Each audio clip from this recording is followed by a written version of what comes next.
Okay, so now we're going to practice finding delta x and delta y for several different points.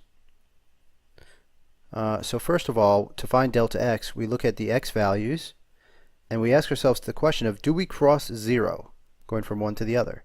So the answer here is yes, because these are opposite signs. So since we're crossing 0, we have to add the number parts. So the number part here is 7. The number part here is 1. So if we add 7 plus 1, that gives us 8. And similarly, we do the same thing for the y's. So we ask ourselves, as I go from one to the other, do I cross 0? The answer is yes, because they're opposite signs. And so I add the number parts once more. So I'm adding 3 with 4, and I get 7. So 3 plus 4 is 7. So now I found my delta x and delta y. So if I'm doing distance, I need to use my Pythagorean theorem-like formula, which is this.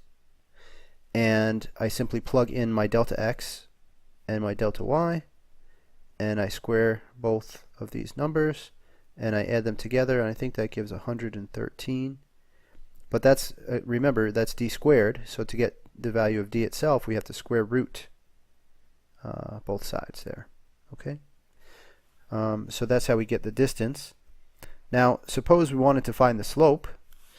Well, that's not too hard to do, because we already have delta x and delta y.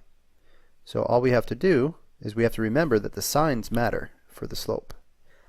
So when we're going from 7 to minus 1, notice we're going down by 8. So this should technically be negative 8. And for delta y, when we're going from 3 to negative 4, we're also going down by 7.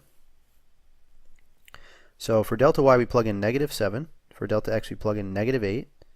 And then notice the negatives will cancel out, and we'll be left with 7 over 8. So that's going to be our slope. And for some odd reason, slope is given the letter m. But we won't let that bother us too much. Okay, so let's try another one. Yeah, maybe number, well, let's see.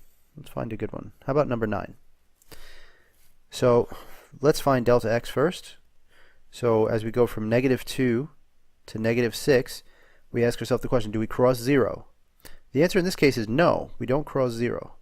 So that means instead of adding the number parts, we have to subtract the number parts. And we can always do the bigger minus the smaller. So 6 minus 2, that gives us 4. Notice that I don't care about the signs here. I'm just taking 6 and 2 and subtracting them. Now I do the y values. Okay, and the y values is going from 2 to minus 8. So do I cross 0? Yes, I do.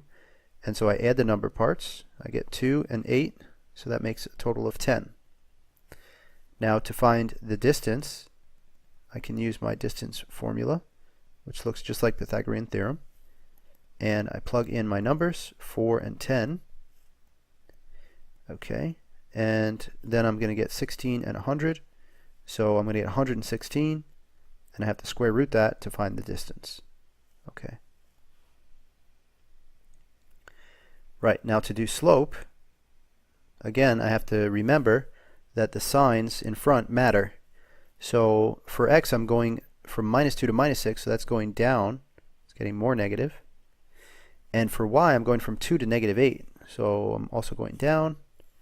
So I'm going to, for my formula is delta y over delta x. When I plug in, I'll get minus 10 over minus 4. So the minus signs cancel, leaving 10 over 4. But then I recognize that they have a 2 in common. So I rewrite 10 as 2 times 5, and I rewrite 4 as 2 times 2. And then I can cancel out those 2's, and I get my value of 5/2.